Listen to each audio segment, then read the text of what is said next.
Hey guys, this video is for story number 3 in our comprehension notebook, and this one is titled The Town Mouse and the Country Mouse. Okay, and by now you guys already know the drill. We're actually going to answer this question first, and then I'll read these two for later on. And this one is, make your predictions about the text. What kind of story do you think this is going to be? And remember, it's just a quick little sentence. They only give you 2 tiny little lines, so you're not writing anything too extravagant. What kind of story do you think it's going to be? Okay. The next one is what kind of genre, and you can answer this one before or after, okay? And once you pick the genre, you're gonna prove it. How do you know? And that one you can pull examples from the text, okay? This one you have to do before. And the last question right here in the corner, it says, what connections can you make with this story? How can you relate to it personally or with prior knowledge that you happen to have on the topic, okay? And I'm going to start reading this with my paragraphs. Remember, a good advice is to number your paragraphs before you start reading. That way, when you go back, you know exactly where you found that information. Okay. So the town mouse and the country mouse. Town mouse once visited a relative who lived in the country. For lunch, country mouse served wheat stalks, roots, and acorns, with a dash of cold water to drink.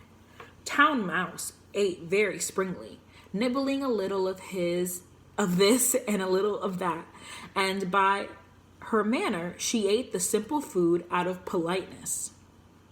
It's like when someone offers me cinnamon or peanut butter. After the meal, they had a long talk. Or rather, Town Mouse talked about her life in the city, while Country Mouse listened. They then went to bed in a cozy nest in the hedgerow and slept in quietly and comfortably until morning. In her sleep, Country Mouse dreamt she was a town mouse with all the luxuries and delights of the city life that her cousin had described for her. So the next day, when Town Mouse asked Country Mouse to go home with her to the city, she gladly said yes. When they reached the mansion which Town Mouse lived, they found on the table in the dining room the leavings of a very fine bouquet. There were sweet meats and jellies, pastries, delicious cheeses, indeed the most tempting foods that a mouse can imagine. But just as Country Mouse was about to nibble a dainty bit of pastry, she heard a cat meow loudly and scratch at the door. In great fear, the mice scurried to a hiding place, where they lay quite still for a long time, hardly daring to breathe.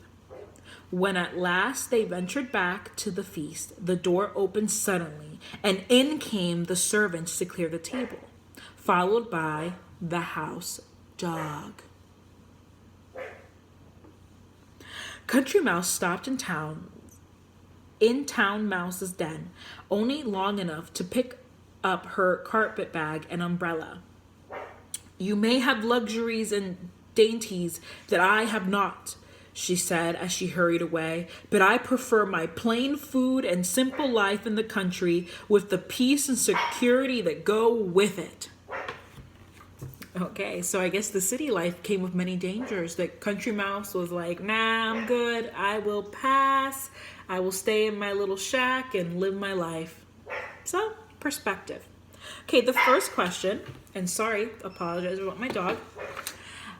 First question, right here in this text, just like our other ones, I'll read them and you can pause while you are writing.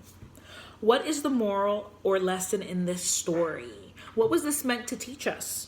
Was this a story on perspective? Was this a story on friendship? Was this a story about how much you miss Miss Laura? Who knows? Number 2, what is the main idea of this story? What was it about?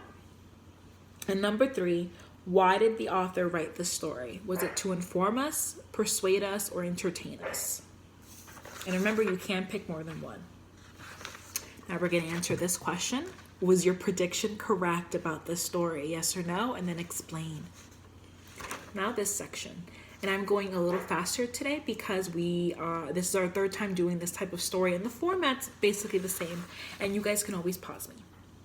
So retell the most important parts of the story, including the middle, beginning, and the end. What happened at the start, what happened in the middle, and what happened in the end.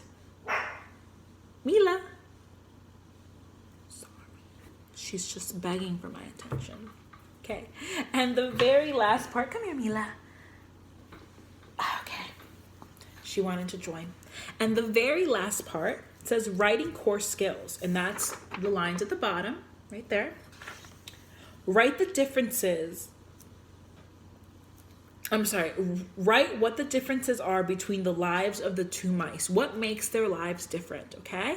So I want you to write at least 3 sentences, okay? Mila, tell them 3. 1, 2, 3 sentences on what makes their life different. So remember, I don't want to know what makes their life or similarities. I want to know what makes them different from one another, okay? Pull as many examples as you need from the story. I hope you guys enjoyed this video.